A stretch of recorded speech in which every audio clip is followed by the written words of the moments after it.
Nadya. Outside the cabin doorway, a distant rumble calls. Nadya. Outside the cabin doorway, a distant rumble mumbles. Nadya. There's a loud crack and the rumble of thunder, and my whole cabin on the Cloudship Orion jumps up a few inches and falls back down.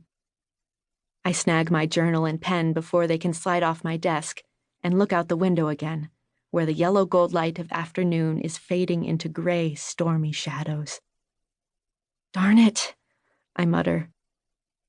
Tamban, my greatest nemesis on the ship and as goody-goody a kid as you've ever met, shouts at me through the door. Nadya, Captain Nic wants you, and he'll give you stripes this time if you're not out here in 10 seconds. I push back from my writing desk and snort. Nic never hits us. Our first mate, Tall Tom, wants him to sometimes, but Nic's too nice for that. All the same, I open the desk drawer where I keep important stuff and toss my journal into it. I can hear the rumble of thunder after all, and we're halfway across the cloud sea, 6 days from the dusty adobe houses, giant walls, and leafy streets of Vashabandi in the west, and 5 days till the ironwork cranes, crooked skyscrapers, zip lines, and grungy alleys of Faragandi in the east. Out here, the storms are big and mean and fast. So if Nic wants me, and there's thunder outside, something exciting's probably about to happen. My name's Nadya Skylung, and I keep the Orion afloat. I don't do it all by myself, of course, not yet. Mrs. Trachea is still teaching me, but I'll have it figured out soon. I have to. Tall Tom's leaving the ship when we make port in Faragandi next week, and Nic's going to pick one of the kids on the Orion to do his job. I'm going to make sure it's me, and learn how to run a cloud ship, and then someday I'll be captain of my own ship, and I'll fly anywhere I want, anytime I want to. Nadya, the greatest Skylung of them all. I'm halfway through closing my desk drawer when the ship gives another huge lurch, and there's an ominous creaking from the deck outside. Tam pounds on my door again. I flinch and jump up. I'm coming, I shout. I open the door and glare at Tam.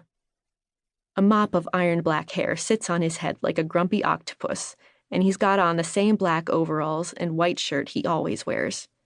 He thinks his clothes show off his permanently tanned skin and the muscles underneath it. I think they show off how dumb he is.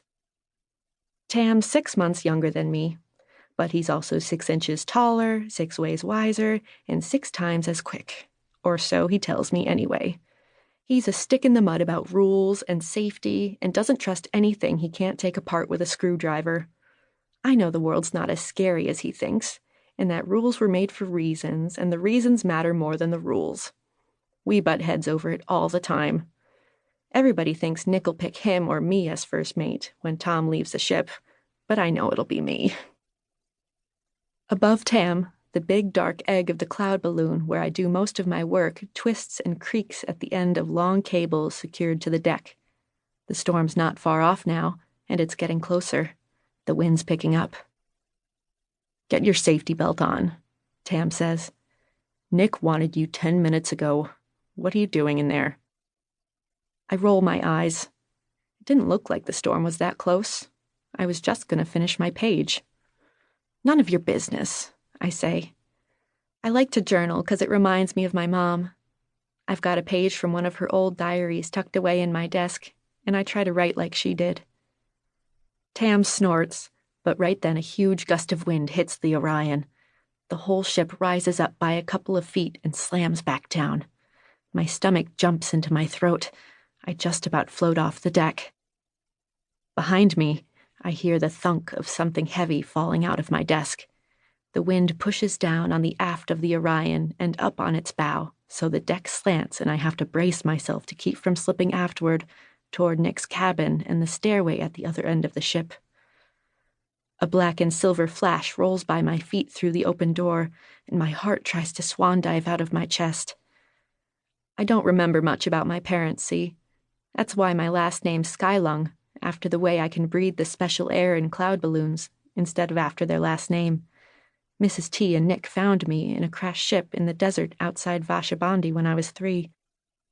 Tam says my parents must be dead since nobody's ever seen them, but I don't believe him.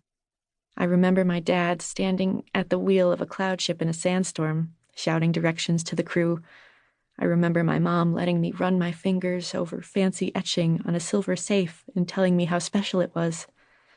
I think they're still out there, doing something amazing, and I just have to find them. So I take extra special care of the knickknacks I have left from when Nick and Mrs. T found me.